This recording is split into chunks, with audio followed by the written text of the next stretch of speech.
This is for the nerds, this is for the brainiacs, this what we deserve. Go ahead and play it back, you ain't gonna touch me, you not gonna do nothing, you are not above me, I bet you wish you was me, I know that I know nerds. This is for the brainiacs, this what we deserve. Go ahead and play it back, I know it, I know.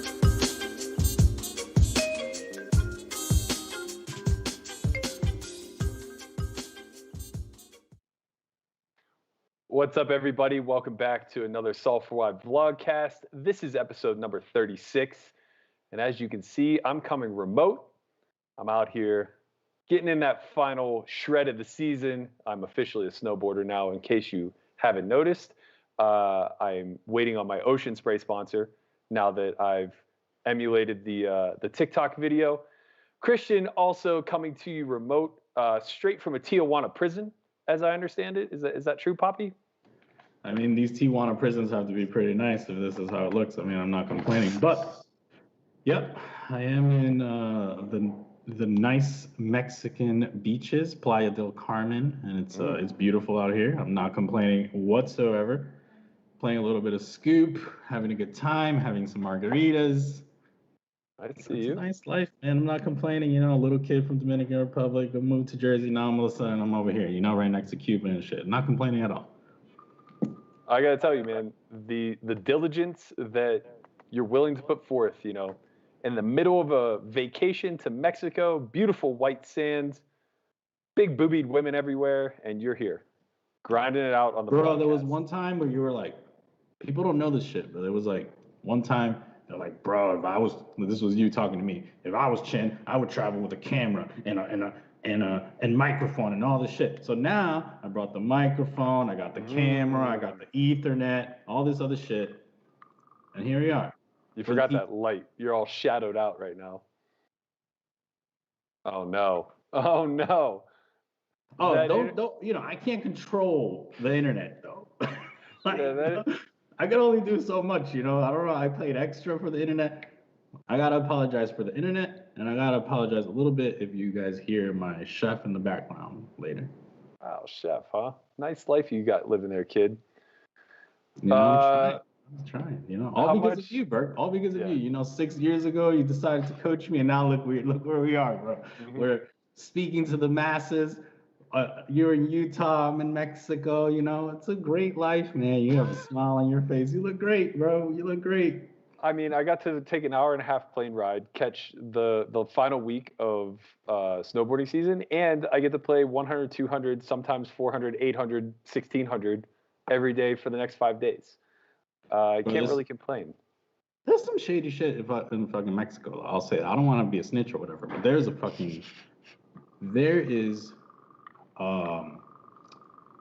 pharmacy you walk 10 steps and there's another pharmacy. So I walked into some of these pharmacies, right? I was like, yo, what the fuck's going on with all these pharmacies, man? Because this shit ain't normal, right? So I walked in and they were like, anything you want, no prescription. Bro, they had everything. They had fucking Cialis, they had steroids, they had fucking insulin. You could get anything. No prescription, just cheap as dirt. It's funny that there's like a black market for insulin because it's so heavily marked up here. That shit ain't black market. This shit is open market in here. Well, you know what I'm saying. Like, yeah. But yeah, no, I was reading about it. There's a lot of people that come from, United States because they can't afford the insulin and come here and then, sneak it back or whatever. Yeah, that makes a lot of sense. What's been the highlight of the trip so far? All the margaritas out there is nice. There's a nice avenue, Fifth Ave is like super lit. Like, you gotta be careful though. Ain't nobody wearing no masks out here. So everything's crazy though. But yeah, I'm excited, man. I'm here for another 2 weeks. So. How much have you been paying attention to what's going on in the Twitterverse, the poker community? You know, man, I always keep my eyes to the crowd. You know what I mean? To the floor. I gotta keep my finger in the game. You know, I can't run a podcast and not know that Bryn Kenney's talking crazy. That fucking PokerStars is bringing all the people back. That fucking, everybody's going bananas. Phil Hellmuth still has Apex. Like it's crazy. You know, like I gotta know what's up. You know, I don't do a lot of the talking on Twitter. I leave that to the hierarchs. Like Matt Berkey and Matt Glantz and all these people. But I listen. I'm there. I gotta. Sometimes I'm on the beach And I'm just like, what the fuck are these people talking about, man? And then I put my phone away. Sure. Let's dig into it a little bit. You're right that Stars did make 2 big signings this week. We saw my man Sam Grafton, Squid Poker, OG of the online world. I think he actually might be older than me, which is saying something, as he's now a brand ambassador. We just don't really see that these days, especially from PokerStars. He's being joined by Tonka, my man, the streamer extraordinaire himself, Parker Talbot. You can see that he kind of made the announcement himself, saying that he's going to go ahead and fire up streams again. We haven't really seen him out in the streaming streets too much, but I'm pretty certain a lot of that had to do with the fact that he started playing a little bit higher stakes than he was previously. And I also think that he might have been doing some content for Upswing. So I imagine that conflicted, but he's back. He's back. We're seeing Stars make some of these moves now to get back into, I don't know, would you say the good graces of the poker community? Is that where this is leaning? Nah. I think this is just like a clear play where they're just, GG signing all these people, and they're just like, well, we're going to sign people. Maybe potentially their original plan of signing like soccer players and Kevin Hart and all this stuff didn't pan out. Kevin Hart's actually Party Poker. Okay, yeah, sorry. They had a bunch of people initially, like they were like not poker pros. Yeah. And that didn't necessarily pan out the way that they wanted, and they were like, okay, well, maybe we'll just go back to the poker pros, especially since GG's like making that play. It's basically like I view it like a game theory play. Like they're just not going to let GG make a play without them making their own play in the same sphere. I don't think it's anything in terms of why Squid? Why Parker?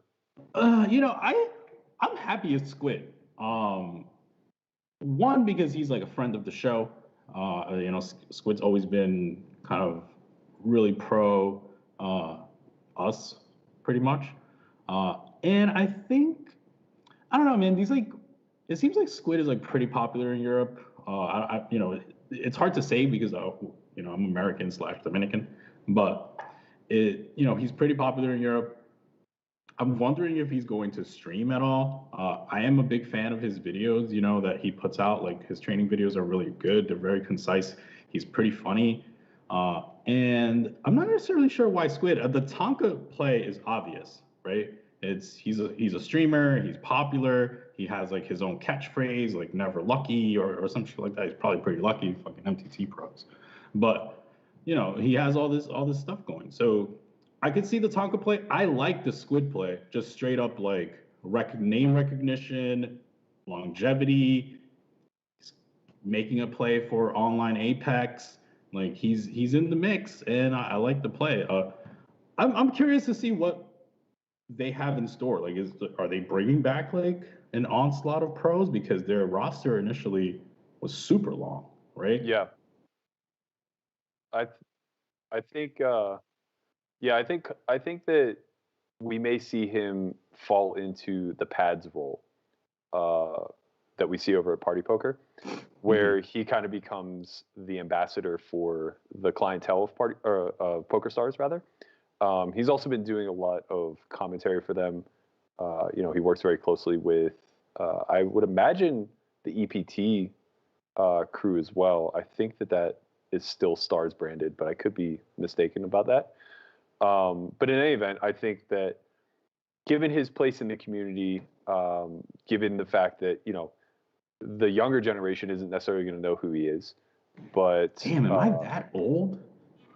Dude, like, there's crazy. Like Squid has like been around forever. He's just like a name. Like, yeah, go ahead, for sure. continue. But like, I guess I'm speaking more about Americans, which don't really matter to their clientele all that much, right? Like, young 21-year-old Americans aren't going to have any idea who Sam Grafton is. Right, sure. But yeah, you're right. I think that he brings a lot of credibility to the brand. I would be very curious to pick his brain about like what went into this decision, more so like off the record than on, because I don't think that anybody could really be super transparent about these sort of dealings, especially with a company that has kind of done the community wrong in certain ways throughout the past few years.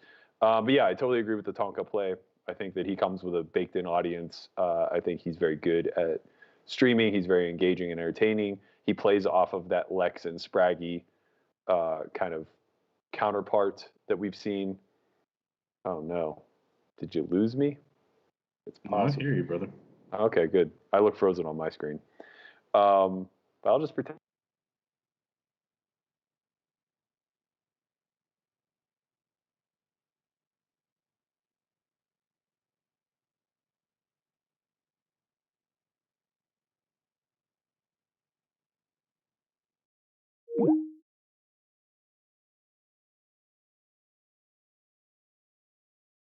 What happens next? Did we just lose Andre? I think he took a little small break. You know, he had to take a shot of tequila. You know, he was a little bit jealous. Yeah, I understand, man. Sometimes you got to get after it. Let's just make sure we're still live. Okay. Good.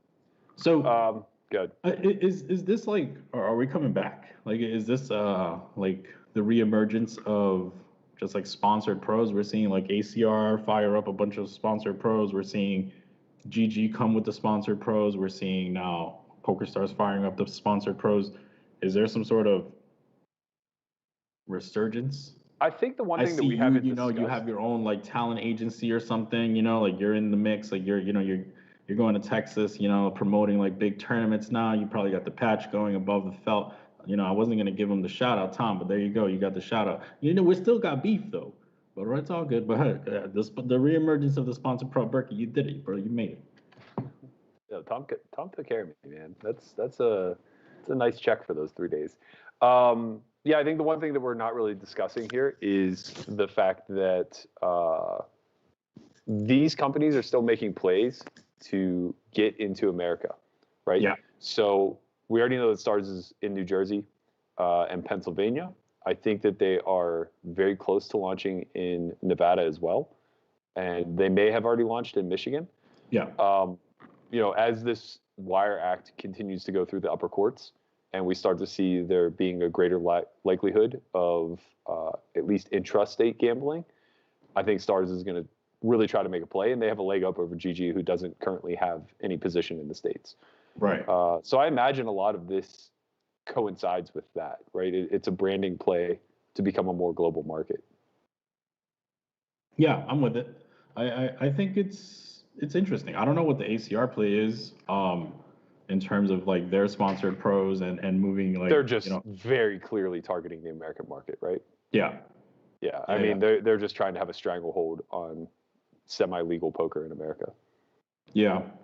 Okay. So and they get like no competition from Global or Ignition or any of the other smaller sites that seemingly don't really want to put up a fight. I'm curious to see how it pans out, man. I mean, I think it's good for poker overall, right? Like bringing back sponsorships is nice. You know, it's one of those things that was missing for so many years. I think it's one of the things that a lot of pros aspire to. Mm-hmm. You know, like when a lot of players got into it, you know, early 2000s or whatever, like that was the goal, right? To be a red pro on Full Tilt, you know, to have the shield patch of stars on you, you know. I'm sure you were out there, you know, with the Full Tilt patch. I've seen it before. Yeah, they paid me $40,000 to wear that patch on day 7. I think, I see it kind of like that rivalry of the Full Tilt stars is like beginning. Like GG's taking that like Full Tilt role of like, you know, they're a little bit shady, you know, they really don't really, you know, they do some things a little bit, you know, out of line, you know, and maybe you can play from America. We don't know, you know, we look the other way. Maybe we ban you, maybe we don't, you know, like whatever, you know. Don't win too much, buddy. It's like the fucking mafia up in there, bro. Like, what's up? That's true. It's like private underground games.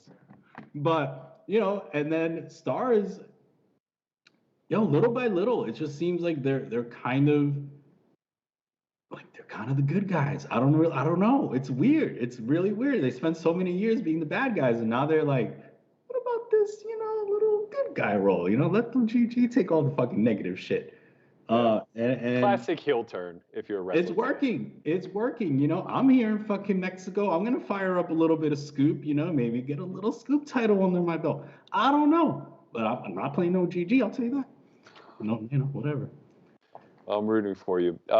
Speaking of GG and all things related, although I guess this isn't directly related because I'm not really sure what the relationship is any longer, but we saw Bryn Kenney out in the streets in the Twitterverse really laying down the gauntlet. He took some shots at the GOAT himself, Mr. Hellmuth. But it didn't end there. That was actually kind of just the tip of the iceberg. Hellmuth never even really responded. This kind of just like fell by the wayside. But what did ultimately come of it was him taking a bunch of shots at Galfond. He deleted this tweet that Phil replied to, but basically it was something to the effect of, why would I play him on his own site? Kind of insinuating that Phil is not on the up and up, which is obviously insane when we're talking about the poker Buddha himself. And then the back and forth continued where, he also said he didn't want to play Phil in his game. So then Phil basically said, like, what game would you play me in? I'll play you in 8 game. Like, it doesn't really matter to me. And Bryn was like, 204 is way too small for me. We need to play 2K, 4K, or else I'm not interested. And, basically it was a lot of hot air and much to do about nothing, which eventually settled down with Bryn returning to Hellmuth and just basically saying, like, yo, look, if this guy wants to keep calling himself the best, I'm willing to do a $1 million heads up match where I donate 100% of the winnings to charity, 10K to 100 different places that I feel are helping the world. Bang, bang. Yeah. What do you think about this whole aspect of propping yourself up by tearing other people in the community down? Well, I mean, this has been the classic play, right? Like, it started with Doug Polk for so many years, and now it's just like it's the classic, right? Like, they're trying to all be like 50 Cent. You remember 50 Cent? Like how he became famous? It was like, he came with, he took shots at Pun, he took shots at all these people, then he took shots at Ja, and like, eventually just became like top tier. But I think at the end of the day, sorry, I gotta plug in my charger, or else you guys are gonna lose me. But sorry. I mean, bro, this is a new setup, bro. I'm plugging in the charger, Oh man, this is why we don't do this show live. Listen, man, this is what makes live beautiful. Mm-hmm. This is what makes live beautiful. You all have to see how many things I have to multitask at the same time. I take a little shot of a fucking little bit of juice that they gave me out there on the beach. I plug in the charger and we talk about all the stuff that's going down. Anyway, so what do I think? I think he's a freak. First of all, okay. I think look, I don't know Bryn Kenney. I'm just gonna talk, I'll like shoot from the hip, right? That's the phrase. Basically, he was in a conversation back and forth with Doug Polk earlier, and he was like, "Oh, I don't even have $10 million, right?" Mm-hmm. He's the number one player in the world, number one cashes in the world, right? Most all-time money list, number one, right? Doesn't have 10 mil to his name. Probably feels a little bit like he doesn't get the cred that he deserves. Doesn't have the money that he thinks he deserves, and he's seeing all these people back and forth talking about GOAT this, GOAT that. And he's like, why nobody mentions my name? I have all the earnings. So he fires a shot at Hellmuth, knowing that he's a huge favorite. Like, let's call it what it is. Like, Hellmuth is not a heads up player. Like, this is all just a ploy for getting Rex to watch, right? Like, this is what it is. Yeah, it's a dog and pony show. Yeah. Right. It's a show. It's a fucking game show. Like, oh, let's see who wins, and maybe we make it up to $1 million heads up match. Like, that's what it is, and it's fun. And I watched it. I tuned in, and we all fucking critique and say like, Hellmuth sucks, and Daniel doesn't know how to play short stack poker, and whatever. Okay, cool. It seems to me, look, I don't know him, but it just feels to me as if like Bryn's ego was shot, that nobody's talking about him being the GOAT. And he said, I'll play you. Then Galfond comes in, a true fucking GOAT that everyone's like saying like, yo, this guy really is like who we think he is. And says, why are you bullying my man Hellmuth? And steps in. And then I kind of felt like it was a little bit fucked up because obviously Bryn's not going to play him in PLO, which is, I think, what Bryn said. Like, I'm not going to play you in your game. Yeah. But Galfond wasn't backing down and said, what game you want to play me in? And that's when things got a little bit spiced. So what do I think about the whole thing? I think, Bryn's ego's hurt. and he made a ploy for saying like, listen, you guys are not mentioning my name. And instead of saying you guys should mention my name, he said, I'll play for $1 million. And then when Galfond said, all right, fuck it, stop talking shit about fucking players you know you can beat, you should punch up. Then Bryn kind of like backed down a little bit because it's Galfond. Yeah, I think we're in a weird time in the space, in the community. There's a changing of hands taking place where those of us who are around pre-Black Friday are kind of aging out ever so slightly. And the previous measuring stick was just money, right? It was like, who's wealthy through playing poker? Yeah. Those people are very good. We consider them to be the best to have played this game. But that means nothing now. Most people in this space that are playing reasonably high stakes, 10, 20 plus or 20, 40 plus, whatever, are relatively wealthy, right? Yeah. So, it's one of those things where it's like, it's very difficult to achieve $100 million through playing poker. But it's not all that challenging to get to like 4 or 5. And there's just a ton, especially from my era, because we had that decade of just free money flowing where we could just accumulate. And so, it's like, to be worth a couple million, 5 million, even 10 million, it's like, it doesn't really mean that much. To be all-time money list leader, it doesn't really mean that much when you're pieced out, when you're selling and all this other stuff. It's like, yeah, it's a huge achievement and we can recognize it for what it is, but it's very fast that you're forgotten, right? I think somebody in the thread kind of mentioned that Bryn Kenney is not a household name. And he kind of like clapped back at like, that's the big problem here. And it's probably true. And I think like, you could look at Bonomo as the antithesis of Kenny, where it's like, you could say a lot of the same thing, where he's probably not a household name to the casual fan. Right. But to the diehards, obviously everybody knows who he is. And he seems just fine with that. He doesn't seem to care. He's just quietly grinding, making his money. Same thing with a guy like Ike. They're not in it for the notoriety or for the shine, right? But I don't think that's true of everybody. Status matters to some people. Clout matters to some people. Your name matters in a big way. And I think for a lot of people, they want to be respected and feel like they're getting their just dues. And especially a guy like Bryn, who beats to his own drum and doesn't necessarily play according to the book. I can relate to this.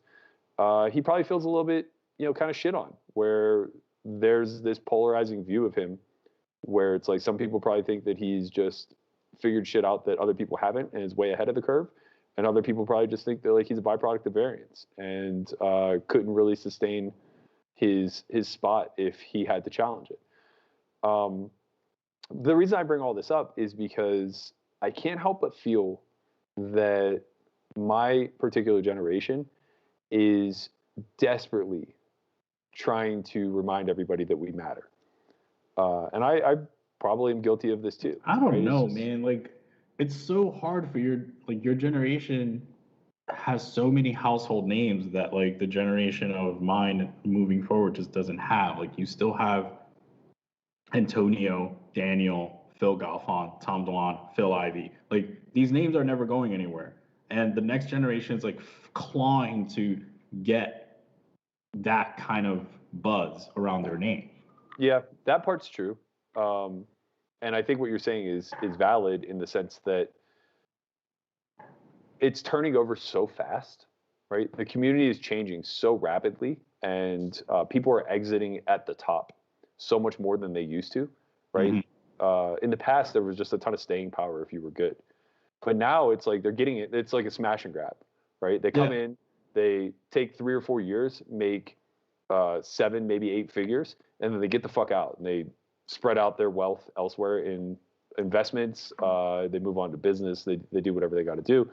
And they kind of, you never really make it to the household name status. So I do agree with you in the sense that the next generation, that youngest generation, the 21 to 28-year-olds, you may not see another Galfond come out of that. You may not see, because those guys are lifers in some degree, right? Mm-hmm. And we just might not see that any longer. But with that consistent turnover and constant, I guess, like attempting, like the constant attempt to spring up the ladder as fast as you can and step on the guy below you. With that comes a very large level of disrespect to the ones that have hung around. And I think that like the label of dinosaur or old-timey regs, like old-timey reg.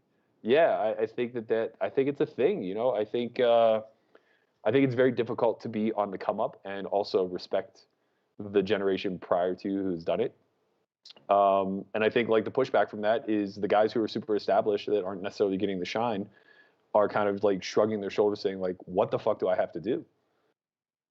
Longevity, though. Like, longevity is a real thing. Like, with time comes your recognition. Like, it doesn't either. This is the thing. Like, either you're Fedor Holtz, who wins literally every event and propels himself to name, like, massive name, right? Mm-hmm. Or you just got to stick around long enough and win tournaments because that's the only way. Or just be like playing massive nosebleed cash games, like G-Man, and have a strategy that's not forgettable, right? Because if you're playing a strategy that's like rather forgettable, you just like mix in with whatever other 30-year-old kid that's like playing well, you know? Yeah. So I don't know, man. Like the disrespect, I see it. Did you guys lose me for a second? I still hear you. There you go. Yeah, the disrespect is real. I mean, I don't know. I don't feel it as much as you do because you're a bigger name than I am. But I wish one of these fucking 21-year-old kids would sit down.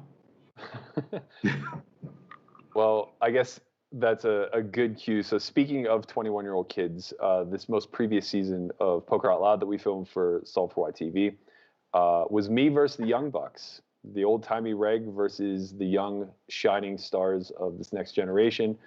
And over the next few weeks, we're going to highlight their profiles a little bit, get to know them a little bit better. We had landed on last week, big announcement with him signing on to Solve4Y. Really excited for him to put out content. We do have his mastermind coming up this Saturday, which will be on monotone boards. If you would like to attend that, obviously just get a membership to Solve4Y TV. You will be emailed a link to attend the Zoom webinar. Kind of built up the shoulders a little bit, I saw in that photo. Yeah, you know, we work out the shop a little bit, make the kid look a little stout. It's just the pose, I think. But yeah, on top of that, you know, the lineup was young, it was vibrant, it was very competitive. We had Landon, we have Jeremiah Williams, who's going to be on to join us in a couple of weeks, Lin G, and then today's guest, Chris Konvalinka, who you've probably seen if you've been following us for a while. In previous episodes of Poker Out Loud, he did the student edition. I would say that he's one of our crowning achievements as far as people who have come through our school of thought. You know, he's done a pretty great job of rising the ranks, but most notably, for those of you who have a Solve4Y TV subscription or have signed up for the free site, we just put out a whiteboard curriculum where we're basically going through introductory level stuff, leading into higher level stuff, and we needed a voice. We needed somebody to hold it down, hit us with those nice baritones, and guide us through this course. And we actually chose Chris, who has probably one of the most, I guess, soothing voices of anyone that I've come in contact with.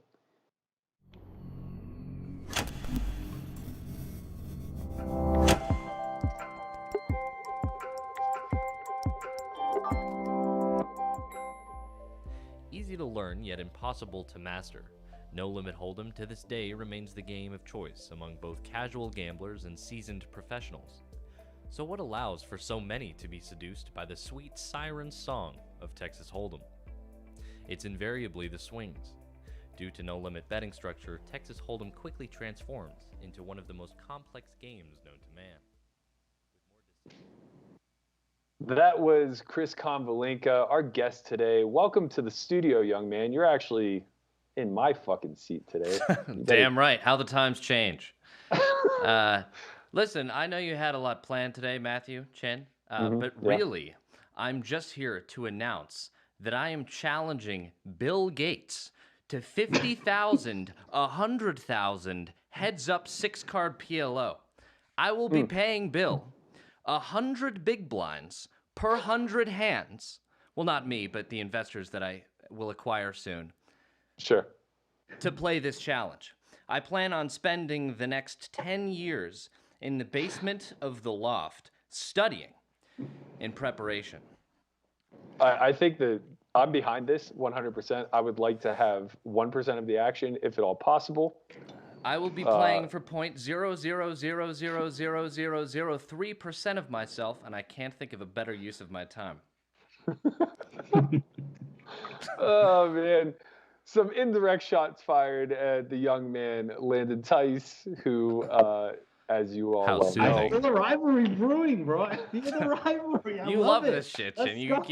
love Let's it. go. No. You Just got poking the chair, you got coals. the- Poking the coals. Yeah, Yeah.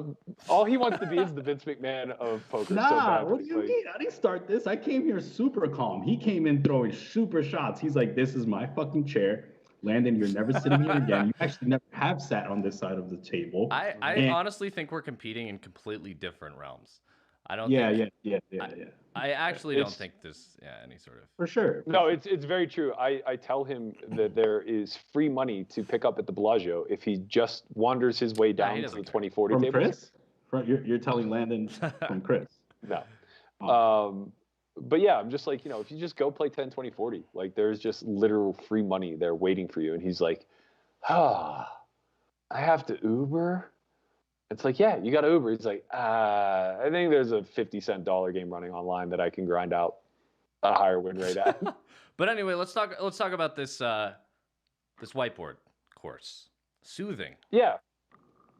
You have a real voice for radio, Chris. I don't know if anybody's ever told you that. Thanks, Burke. It's too bad it's a completely outdated format, or I'd be rich. I got to tell you, man, I commiserate. If there's one thing that women compliment me on, it's my voice, and I got to tell you, it doesn't get you very far. It really, Yeah, maybe not. Maybe not. I'm not on the phone all that often trying to woo the women. So you'd much rather have face equity. They pay me than $2 a minute. I don't know what you're doing wrong. That's a good gig, man. That is. Yeah, how do you think I'm playing 2040? Imagine if we take it if we take the OnlyFans model backwards to the phone sex model. So now instead of putting out sexy videos or whatever, it's just you doing ASMR into a mic. ASMR. That's still pretty popular, I think. ASMR. Yeah, if you want a YouTube People rubbing channel, sticks together and slapping meat around and stuff. breathing, panting into a mic. Yeah. Right. Yeah, I think that's about right. Yeah, so we're jumping ahead a little bit, but I do think it's worth mentioning. Everybody should 100% get to know you through the quick studies. Tell me a little bit about what the process was for voiceover and if you had any experience doing that prior. I have had little to no experience doing voiceover, but I've always liked theatrical stuff, like acting and improv, and I've had a bunch of fun fucking around on Instagram for the past couple of years. That's become sort of like my identity. Everybody takes themselves so fucking seriously, man. I'm watching you guys introduce the show with this like Twitter drama. Yeah. It's like, who fucking cares, man? What an incestuous, like, insidious environment. I feel like it's just the rich, entitled regs wanting to stay relevant, and then like the broke, resentful, bitter degenerates, and it's just like. Oh, I don't think the broke, bitter degenerates even get involved. I just think it's Really? Yeah, I just think it's that upper echelon constantly battling with each other. Yeah, but it's not unique to poker. You see this in every industry. Social media just Sure. engineers like mob mentality, rewards you for finding dirt on people. Yeah, it's a super competitive industry, which is obviously worth noting. But then secondarily, I think that if we took the who cares approach, then that's exactly how the public would treat it. It's like if you just say it's much to do about nothing and everybody's being childish or whatever the case may be, that may be true. But then why the fuck are people watching, right?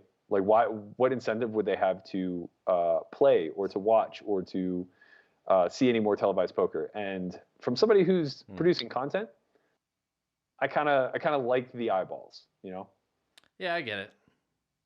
Seems Not that it's like barbaric, very primal and barbaric to me. Yeah, I don't think you're wrong for sure. You did have a story with an attempt at voiceover, right? I believe you were trying to be a donkey on a cartoon. Scottish shark. Yeah. No, I did not get that. Really? Because Yeah. I would imagine you have a fantastic Scottish accent. It is brilliant, but it has to happen organically, I apparently. can't put you on the spot for that one. No. Landon give would it- do it.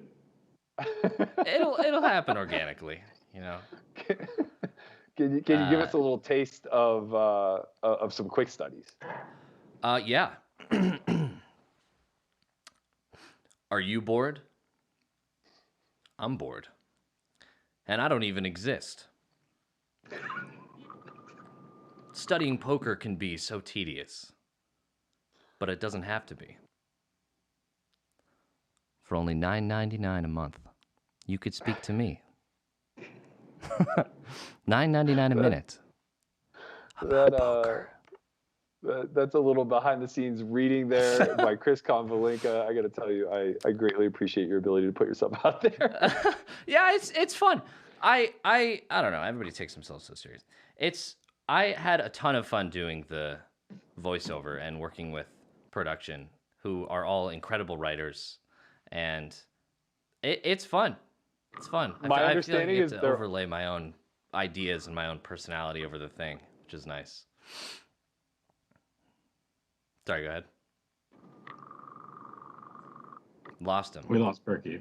So some of the chat said that you lost 20K on the casino floor.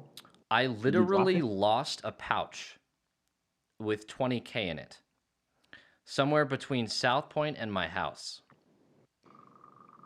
This is like the story of Chip Reese when he like threw the bag on top of his like it was like 100K or something on top of his car and just drove and didn't realize that it was there, and then eventually he was like, oh shit. He got out the car and it was there. It was still there. It definitely raised my pain you know tolerance. who Chip Reese is? I don't even know Wait, who was that it is. Chip Reese or was it Doyle? I think Doyle left something in the bathroom. I think Chip Reese was the one with the car. Okay. Anyway, do you know who Chip Reese is? No idea. That's so painful. He also doesn't know who Sam Grafton is. I just do my own thing, man. I just wake up, go Chip play Reese? poker. I respect the generation before me. I just don't study them. Chip fucking Reese, man? Hey, I mean, R.I.P. Okay, so to that end, as far as like study goes and things of that nature, tell me a little bit about how you first came in contact with us. I was playing 2-5 at the win, and then recognized Chin from his hand versus hashtag King. Of course, legendary. His claim to fame, the hashtag King hand. I don't know his claim to fame, but yeah, it was pretty famous, yeah. And I went over there and I was like, "Oh my god, that was such a sick hand! I'm your biggest fan. I want to do the Academy of groveling type." And then we exchanged numbers and started talking for a while, and then Chin offered to coach me one-on-one, and I emphatically said yes. And I worked with him a lot, and then started getting more involved, and the rest is history. Really, I just went up and introduced myself, and here we are. The funny part about that whole story is that for somebody who refuses to give anything away, I mean, Christian is like diligent. Like, he doesn't want to give away a T-shirt when it comes to our shit. He hits me up like a couple weeks into coaching, and he's like, "All right, man, I got this kid. I think he's pretty good. I'm gonna give him an academy seat, and we're gonna coach him up." And I'm just like, "We're giving away academy seats now," is what you say. I paid. Like, what happened? It's part. He goes, "It's part of the package." What the fuck? I mean, he came to all the academies. Like, you were in the fucking elite academy, you came to all the academies. No, but honestly, I don't know. I saw something in Chris. I thought he was a good player. I thought he had potential, and I was like, okay, I know how to beat the games he's playing, that's for sure. And let's do it, And now I'm really proud of him. He's fucking playing super high stakes, right? He's like playing 10, 20, 23. Like, it's... Yeah, I really appreciate you. I appreciate you taking me under your wing. It does not go by the wayside. I sometimes think about what would have happened. I'd probably be in a ditch. Nah, bro. You would have done it anyway. Like I tell Berkey this all the I time. was like, three why didn't betting you do offsuit broad in Like- full every time, no matter what. Someone would open, I just three bet. Queen jack offsuit, raise, raise, raise. Honestly, the games you were playing with, how big the rake is, probably not that bad. Probably not that bad. Yeah. Talk a little bit about that process, because like over the last 18 months, I've seen you go from. I will say you're very humble in this regard. I saw a lot of Instagram sessions of 1-3, a lot of 2-5. I know you and I have spoken a lot about Risk of Ruin, and by all accounts, I would say you're a lot more conservative at your age than I was. Not that that's a bad thing, just an observation. But how do you go from 1-3 to 10-20 plus in an 18-month span? Well, I put in a ton of work on my back end. I think if you truly commit yourself to the game, that poker will press and squeeze your character until it finds the absolute weakest links, and it will either destroy you, provided you fully commit yourself. Like if you're playing casually, it's not necessarily true, but like for example, if you have any sort of issues with entitlement or confidence or motivation or identity, it will just identify it eventually and squeeze until you either work through that inefficiency in your own character, in your own reality, in your own experience, or you just completely fail. I think it's like a mini-verse type thing, like a speedy life crash course, where most people, like if you're not good at setting your own obligations, it'll just consume you. Mm-hmm. Like if I think that the enormous majority of people spend this part of their life having obligations set for them by others, and you sort of lose that responsibility to yourself, or at least you don't develop it fully. The responsibility to take care of yourself and to set your own obligations and to schedule your time in a way where you're actually incrementally moving towards the person that you want to be and the reality that you want. And yeah, I think. Oh, sorry, I didn't mean to cut you off. No, go ahead.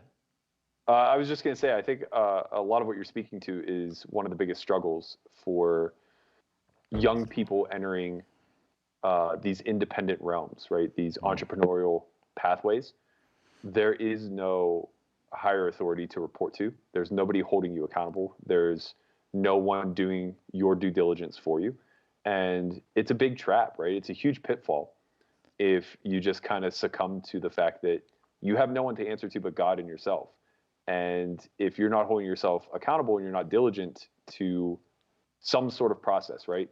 I don't even want to say goals, because I think goal-oriented thinking is very problematic. Agreed. I think if you anchor yourself to tangibles, something in the way of I want to make X amount of dollars, or I want to play X amount of years and then transition into career Y. When you anchor to those tangibles, not only are you often disappointed by actually obtaining that goal, but more importantly, you completely lose sight of the process that will get you there, right? So if you take a by any means necessary approach to obtaining these tangible goals, your values are often just going to be completely and utterly compromised. When you layer that on top of the fact that there's nothing holding you accountable to a set of values, or to doing your due diligence, or being resilient, or anything along those lines, there are just so many fail points along the way. But if you have a process that you can really invest heavily in, that has a purpose behind it, right? Now, maybe that purpose is to become financially independent so that you can do other things, whatever the case may be. It's not tangible though, right? There's no one singular moment where you go, I made it.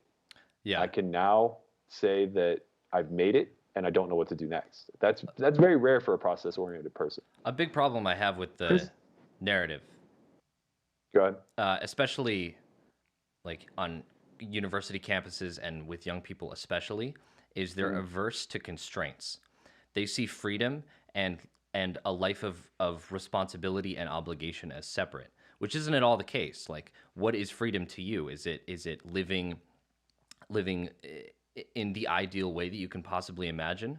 Well, you're not there yet, and the only plausible way within the finitude of your life to achieve that reasonably is through some sort of agenda, some sort of schedule, which obviously doesn't function without schedule and obligation and structure. Like, after boarding school, I massively overcorrected, where I was just like sleeping 4 hours, staying awake for 20, like sleeping whenever, drinking whenever, doing whatever. And eventually it just caught up to me, where I was like, this isn't the life that I want. This isn't freedom. I'm a slave to my impulses. Like, it's really important to establish the difference between being a complete slave to pleasure and impulse and a pure hedonist. That's not freedom. Like, that's slavery. But I don't think the narrative ever addresses that. It's all rights. You're entitled to this. You're entitled to that. But you have a responsibility to take the necessary steps, like to carry your share of the load and achieve the ideal life that you want. Chris, talk to me a little bit about, most of our conversations were centered around, and I kept telling you this, like, I'm like, Chris, like, you're really good. Like, you're gonna win, right? And you were downswinging like super hard. Yeah. And I was like looking at the hands, and I'm like, okay, you're pressing a little bit here, but let the game come to you. Like, don't worry so much. And you're like, well, what if this run never ends and I'm a live pro that's washed up and I never get to win because variance is a fucking bitch, and like you never get to see the true extent of a sample size when you play live. And I'm like, I kept telling you, you can only control what you can control. And I think I've done enough to get you to a point where I think you're winning like significant amount in your pool. But most of like the struggle, I think, came from the fact that maybe it was a little bit of entitlement. Like, you felt like you needed to win and you needed to win now. I don't necessarily know. Like, if you're working on your own identity, your own psychology, and you just tell yourself, like, stop being anxious about this thing, or this isn't reasonable, I'm going to turn it off. It's essentially just repressing it in a way that is perhaps logical, like in its purest form, but it's irrational in the fact that if you repress something, it'll just come back with a vengeance. Like, I felt doomed, absolutely doomed. I felt completely out of control of my own success and out of control of my own reality. And telling myself that I am in control and that, like, it's going to be fine doesn't solve the problem. Like, what I have to address is the actual fear of the actual fear of failure and the specific inefficiencies in my identity that are making this so incredibly harmful, and anchoring my self-worth to the things that I do have control over, like over and over and over again through routine and self-care. I mean, I wasn't convinced. If you're just getting the shit kicked out of you every day, that's more convincing than somebody that you respect telling you, that it's going to be fine. It's like, well, I'm getting murdered.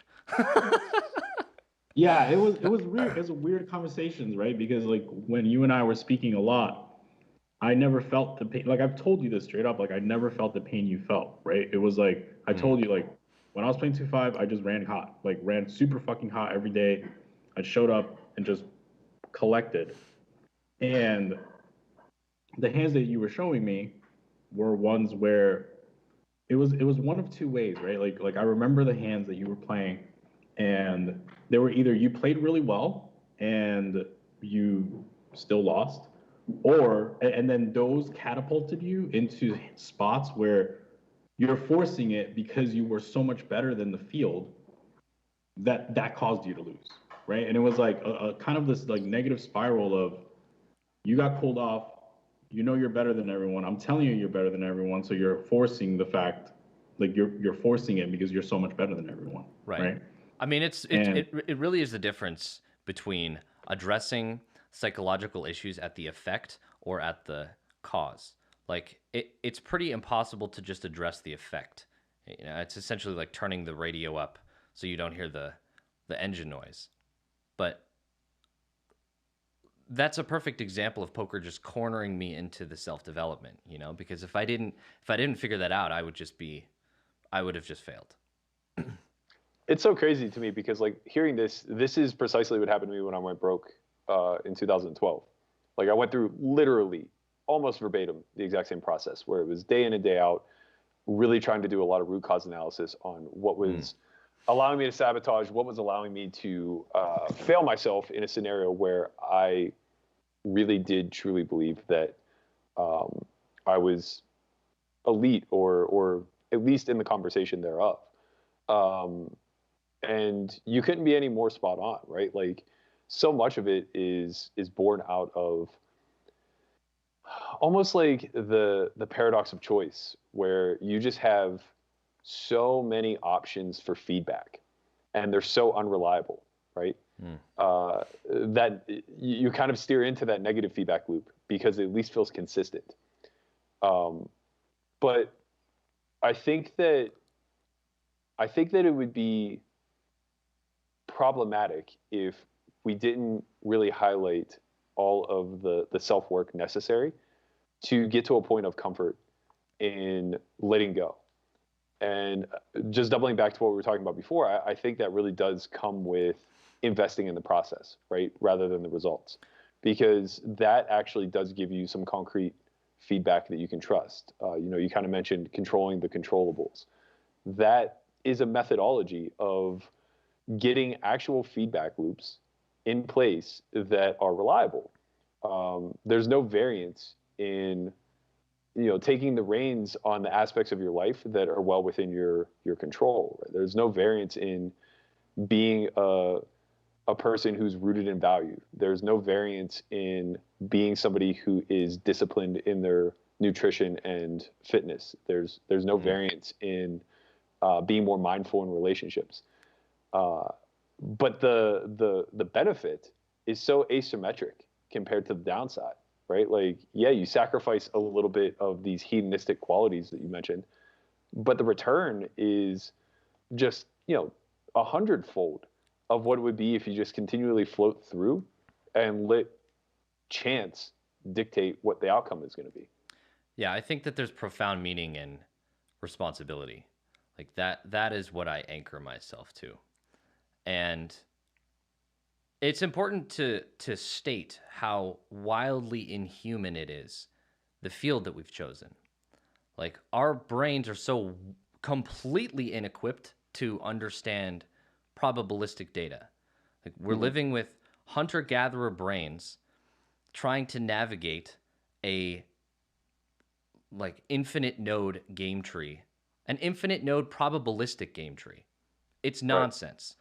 Right. Like we're hypersensitive to threat because our brains are wildly outdated for not just poker, but like the modern world as a whole, where you're really life. Yeah. So sensitive to threat that isn't even there, just because if you were the one that saw a rustle in the trees, then you were the most likely to keep your tribe and your family alive, rather than chance it, whether it was the wind or not. Right.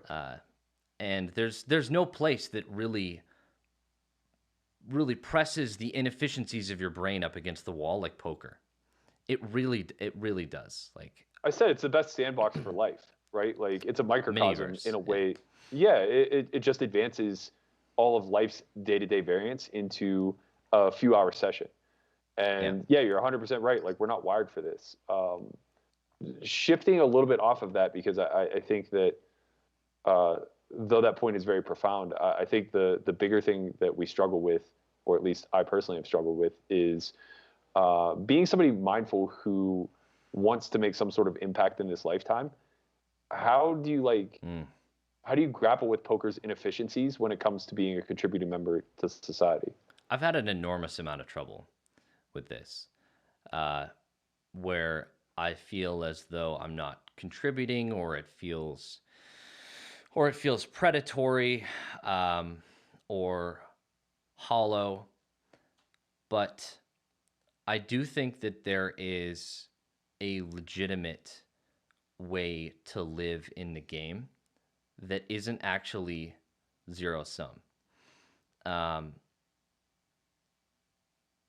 Like, not only, and this is the weaker of my points, but you are providing a value that is intangible, where, like anything else, people may be losing EV, but it is in exchange for utility, just not quantitative utility. Like, they're having fun, they're enjoying themselves, like learning. But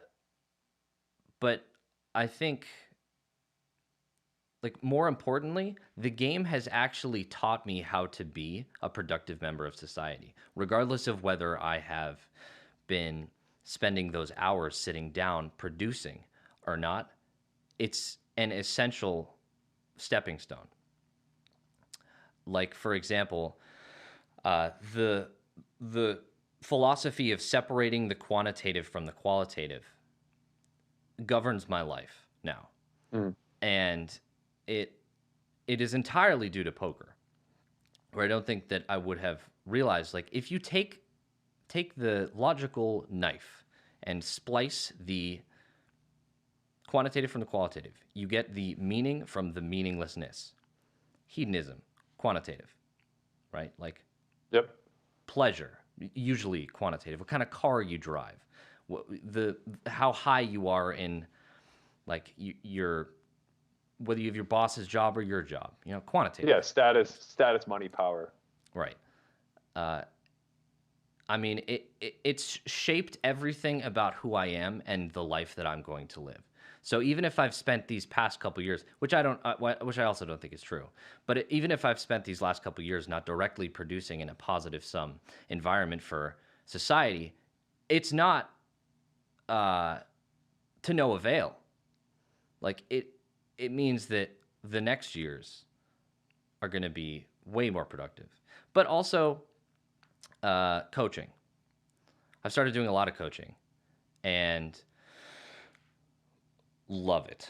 Love teaching and reliving the learning moments, and trying to empathize with.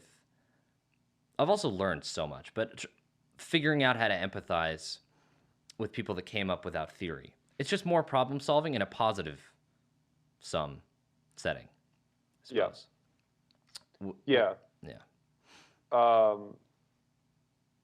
think that was incredibly well said. I think that, to kind of double down on what you're saying, because this is such a fantastic testing ground for life, I think that it builds a certain level of resiliency to leaning into the quantitative.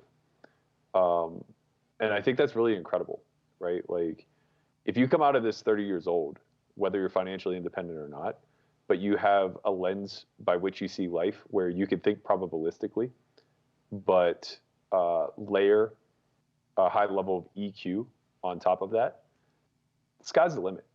And your contributions are going to be maybe small within your inner circle, but they very well could scale and be grand on a big picture level if you're motivated to do things that are impactful to society.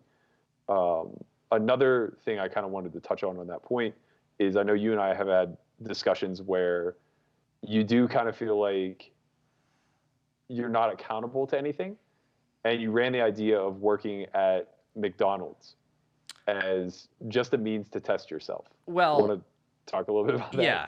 It's not that I don't feel accountable necessarily. Like, I feel profoundly accountable to myself, and to the greater responsibility, like my responsibility to be a contributing member of society, my responsibility to overcome my primal bias and irrationality. Like, there is nothing that feels more empowering. Like, my responsibility to grow the hell up and do something with my life.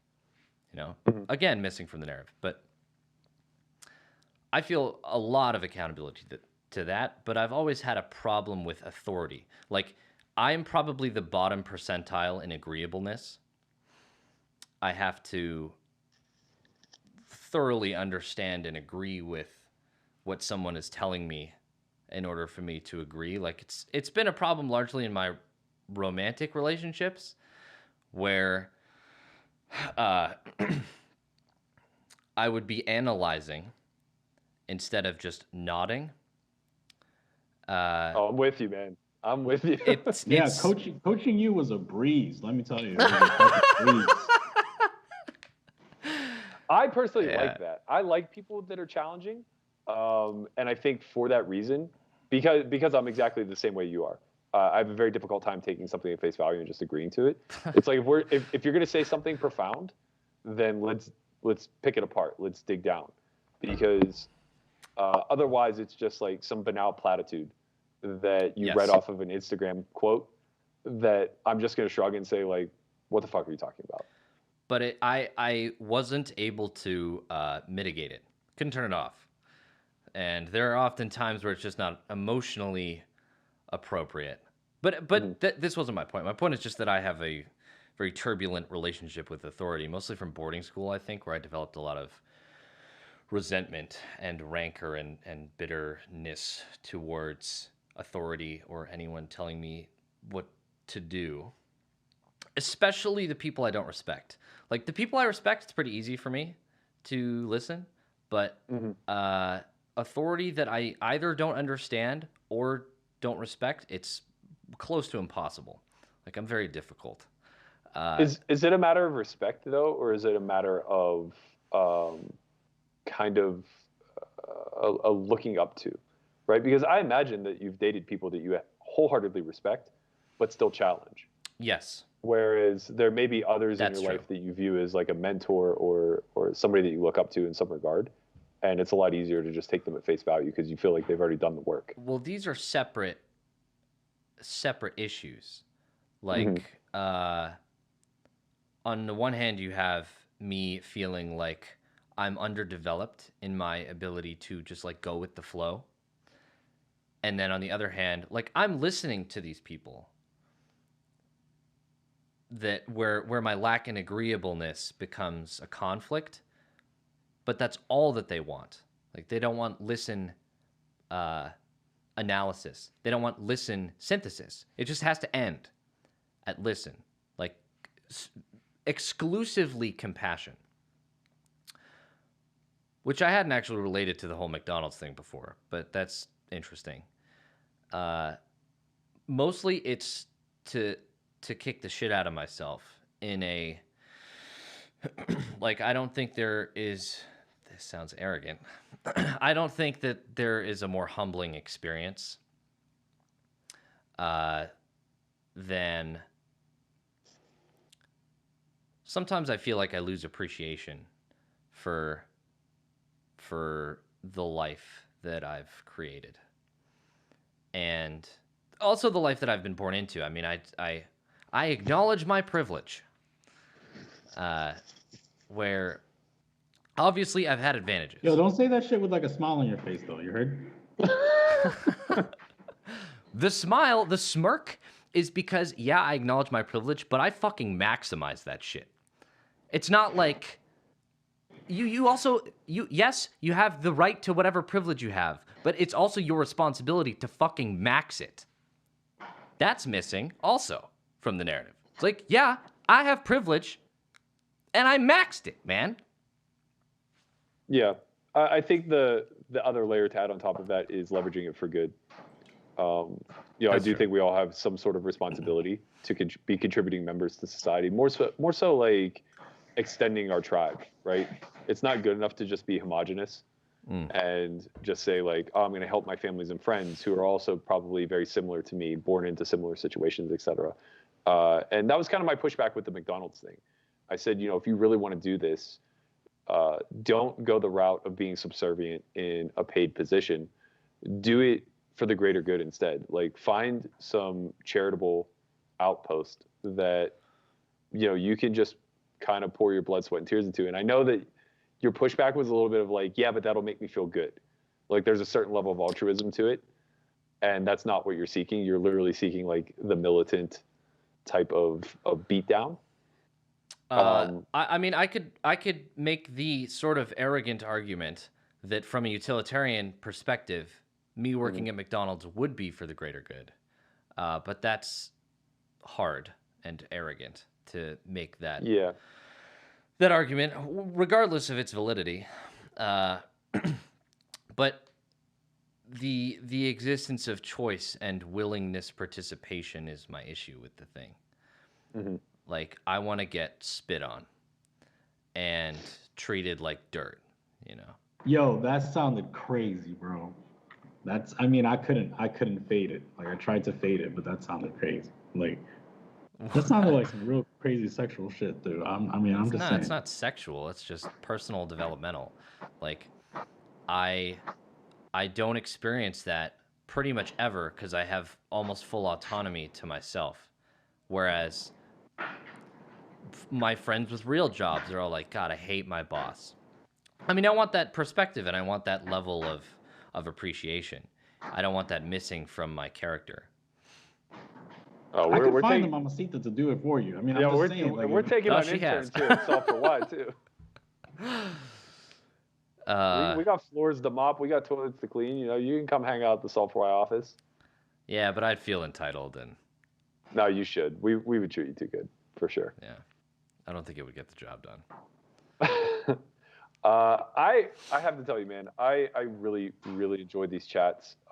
It's mind-boggling to me that you're 22 years old.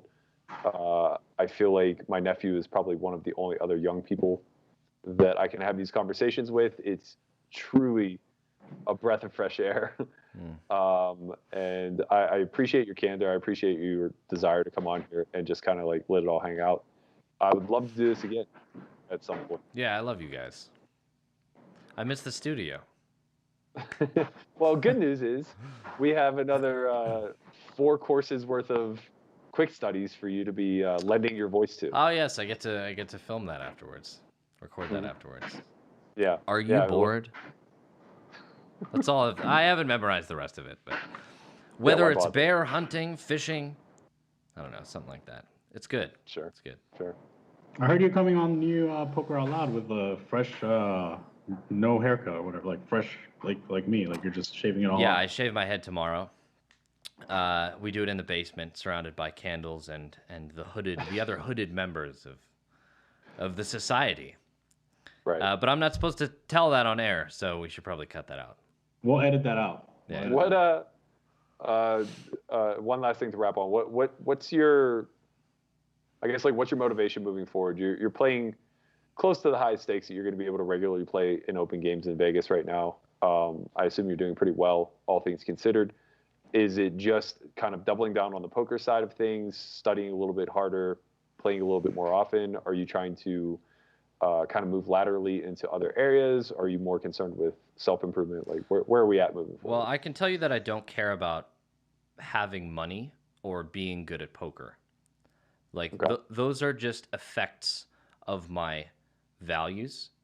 Mm-hmm. And that what really drives me and excites me every day is responsibility. Like, I think that I have the responsibility to achieve the highest level of myself that exists, whatever that is. And poker has just been a manifestation of that. I mean, I still love the game. Like, everybody makes fun of me for being excited about spots. Well, you know, you've been in it for a whopping 3 years. 5. So, well, my bad. Seasoned vet. I mean, usually, it doesn't matter. I'm not going to argue this. But listen, man, don't lose that. Don't get jaded like some of these old-timey regs, man. Like, I get excited about spots too. It is what it is, man. Sometimes you gotta bring it home. Man. You gotta bring home bacon. What are you gonna do, man? Don't let these old. You know, he's a multi-millionaire, Berkey. You know, that's the problem. He can't be bothered anymore with like 3-betting king queen suited. He's like, you know. I mean, I get excited at how fiercely competitive I've become, and I want to be the best man that I can be, and part of that is being dangerous and capable of being ruthless. Like, these are all just manifestations of my values. Poker is the perfect mini-verse for me to explore these things. And I honestly have no clue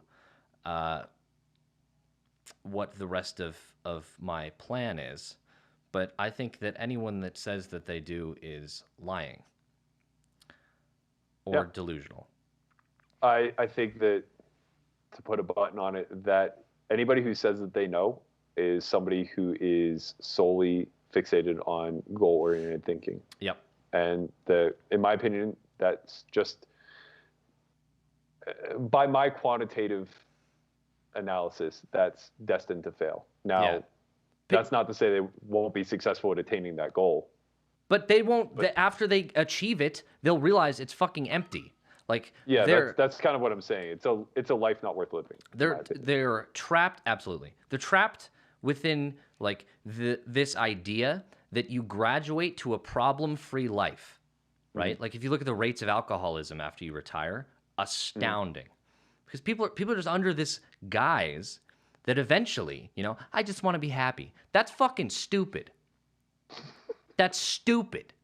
You want to just be happy? Go do heroin all day. Yeah. You'll be happy. What do you mean by happy? Like pleasurable? If by happy you mean loving to solve problems and living a vital, deliberate, honorable, challenging, compassionate life, great. But almost nobody means that. Almost everyone who goes, I just want to be happy. Taylor Swift gets up the fucking Grammy. She's like, you could achieve your dreams, always trust your emotions, avoid discomfort at all costs. Fuck that. What the hell's the point? You want to live in a sheltered, smelly, protected, fucking spend your finitude in the cove? Be my guest, but it's a waste. Steer into the storm. Every step on the warrior's path layers another scar. Would you have it any other way? Man, that was a fucking motivational video if I've ever seen one. I'm laughing a little bit because obviously some of these things come off a bit trite and cliche, but your overarching point is obviously entirely correct. Well, it's backed by complete authenticity. Yeah, I agree, and I don't mean to make light of it because obviously I wholeheartedly agree. It's just one of those things, it's like sometimes we just have to acknowledge the comedy of this thing we call life. Yeah, I mean, people don't come out and they're like, no, discomfort's a good thing. Life is fucking hard. It's like, yeah, life is hard. It's the human condition.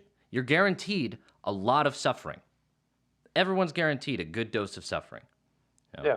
Your response is what makes you. Great way to end.